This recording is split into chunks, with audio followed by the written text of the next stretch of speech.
জানো তো, আমাদের এই বাড়ির একটা নিয়ম আছে, যখন বাংলা মাসের ৮ মাস পড়বে সেই মাসটা পুরো তুমি আর মায়ের কাছে যেতে পারবে না।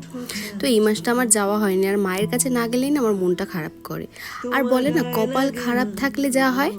এই মাসে ওরও এতই ছুটি কম যে বিকেলবেলা করে যে একটু বেরোবো মাঝে সাঝে, সেটাও হয়নি। আজ প্রায় অনেক দিন হয়ে গেছে, আর তো জানোই পয়লা বৈশাখের বেশি দিন দেরি নেই। তো আজ একটু বেরিয়েছিলাম, আসলে একটু স্পেক্স নেওয়ার ছিল আমার।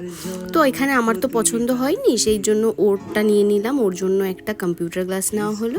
তারপর আমি চলে এলাম লেন্স কার্ট। এখান থেকেও আমার সেরকম কিছু পছন্দ হয়নি, এটা মানে এই আউটলেটটা ছিল চন্দনপুকুর ব্যারাকপুর।